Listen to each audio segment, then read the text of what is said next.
देखिए थोड़ा सा एक बार वो सब ताली बजे, जब भी बाटे चाह के एक बार वो सब थपड़ी बजा दी, एक बार वो सब जोरदार ताली बजा दी कि त्योहारन में होली नीमन आ कन्या खाती डोली नीमन आ सारा धन दौलत से बढ़ के शिल्पी जी के बोली नीमन। तो बोली के सुने का जे भी आइल बाटे सबके हमार प्रणाम बाटे, सबके स्वागत बाटे। मंच सीधे शिल्पी राज जी के हवाले, एक बार जोरदार ताली सीधे शिल्पी राज रघुआ सबके बीच। हेलो, सबसे पहले भैया बोलिए कि शिल्पी जी के बोले खातिर जो मौका दिले बानी आप सब बोले खातिर, एक एक लोग मिलके एक एक लोग सपोर्ट के बा, वो सबके ताकत और वो सबके प्यार है जे इतना बड़ मंच पे शिल्पी राज के खड़ा कर बनी। एकरा खातिर मंच पर से गोड़ छू के गोड़ लगता भैया, एक बार आप लोग हाथ उठा के आशीर्वाद दे दिए जितना भी लोग आई गए। बहुत लोग पीछे बा, कितना लोग मंच के करीब बा, अगल बगल बा, सबके मंच के माध्यम से नतमस्तक प्रणाम बा। और काफी अच्छा लगा था, घर के लोग भी इस शो के देखे आई बटे। और आज बड़ा खुशी होता अपना जिला में, अपना जवार में, अपने घर में कार्यक्रम करके एगो अलगे आनंद होला अपना घर में गावल बजावल भैया। और जितना मीडिया वाले भैया लोग आए हैं सब लोग अपना जिले के बाद और अब की अगल बगल से थोड़ा सा साइड रहे भैया, तनी आगे भी जगह रहा।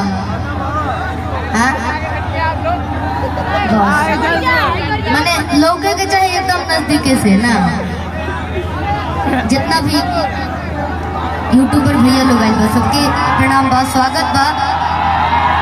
और अयाला सुन के बेचैनी समझौता नहीं हम लोग सबके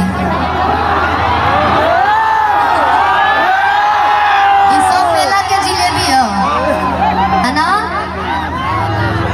लड़का लोग के ज्यादा मीठे पसंद होला, जिलेबी के असर हो। और ऊपर से अपना जिला में कार्यक्रम होता, अपना घर के कार्यक्रम होता, तमाम प्रशासन के स्वागत बा, प्रणाम बा। और हमार राजा राम भैया, ईदू भैया और अजय भैया, शेरू मालिक भैया के बाप रे स्वागत बा, प्रणाम बा भैया। और आप लोग हमरा के आगाज करनी बोलैनी एकरा खातिर तहे दिल से कोटि कोटि नमन बाटे। और हम छोटे वो कलाकार बनी, आप लोग इतना बड़ मंच पे लाके खड़ा करनी ये हम कभी सोचले ना रही। और उम्मीद करता नहीं कि अगर गावत घरी बोलत घरी कोनो गलती हो जाए तो आप लोग क्षमा करब। जैसे हम अच्छा ना गाइला लेकिन फिर भी रहो सब हर एक गाना के प्यार नहीं ना। और हमारे गुरु तुल्य विजय चौहान जी, सिवाय फिल्म के ऑनर अभय पांडे सर, और एगो गाना आप लोग सुन रही दवाई के दी लाजाई का है, वो गीत के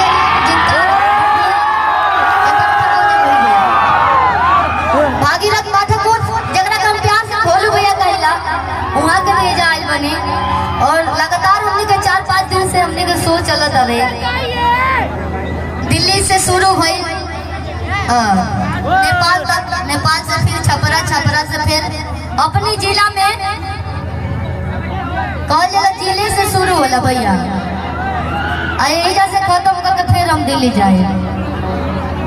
और बहुत अच्छा अच्छा गाना रिकॉर्डिंग भइल बड़ी सब फिर आप सबके बीच में भेजल जाई। और कोनो भी आज बड़ा सौभाग्य के बात बाकी मंच की शुरुआत हमरे से करे के मिलल।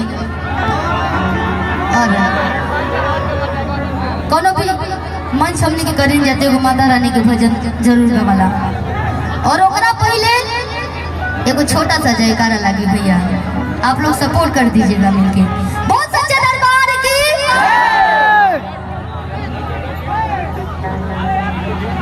आवाज प्रेम फूली दुर्गा मैया की क्या बात है। थोड़ा सा लेवल उठा दी साउंड वाला भैया की ना बनी। वाह जवाब नहीं के। और अभी तक मेन बात हम भुला गए नहीं। ये मुस्कान जी हैं, मुस्कान जी एक कुर्सी में खड़ा हो जाए भैया जल्दी। मुस्कान के ये कुर्सी नगर में खाली हाला नहीं थे, पूरा यूपी बिहार झारखंड चारों तरफ इनका हाला बा, यहाँ तक कि दुबई में भी हाला बा इनका। और हाल चाल पूछिएगा। हाँ हम तो पूछते बानी, एक बार आप ही पूछ लीजिए का हाल बा।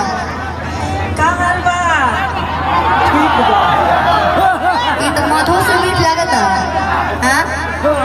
याद करिएगा और काफी अच्छा। चलिए मंच की शुरुआत करिएगा भैया। हो